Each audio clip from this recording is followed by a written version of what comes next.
I'm Dr. Bobby Hoon, and let's queer up trans rights. Women's History Museum bill fails after GOP adds transgender exclusion rule. A bill to approve construction of the Smithsonian American Women's History Museum failed in the House after Republicans added language excluding trans women from the museum's representation of American history.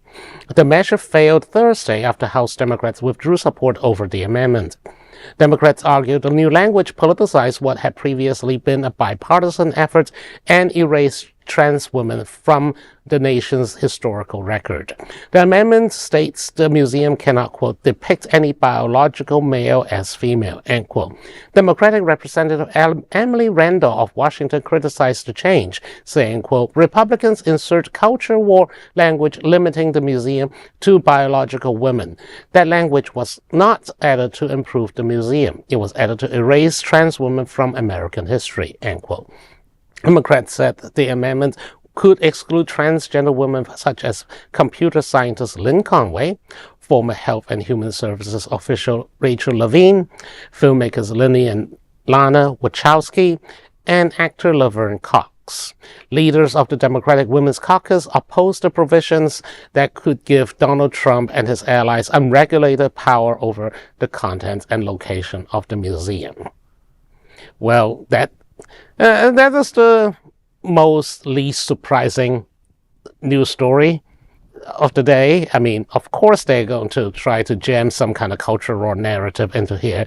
I mean, the current administration has screwed with museums already established to erase the role of any kind of minorities. They desecrate minority graves in national cemeteries. They have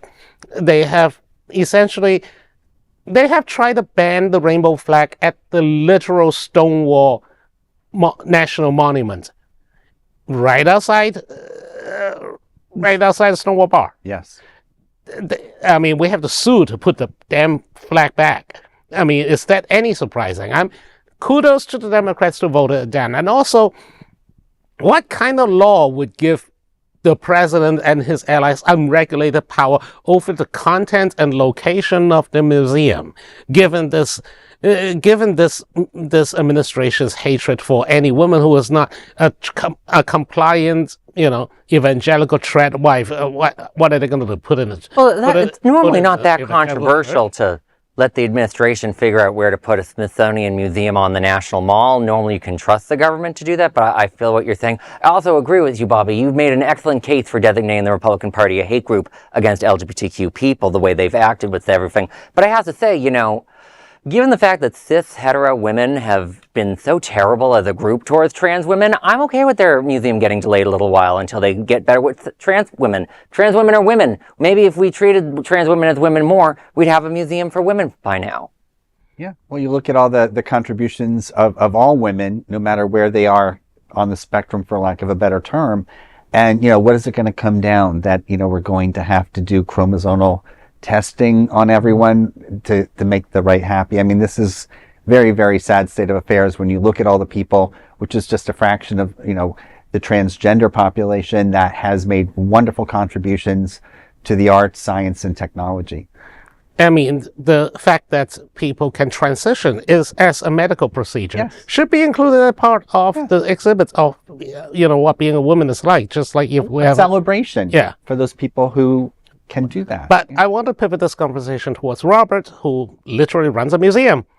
So, what is your opinion on this piece? My opinion is that museums are not intended to be political institutions unless they're about politics. They can hold information and archival materials from all the political world, but they should be unbiased in how they present them.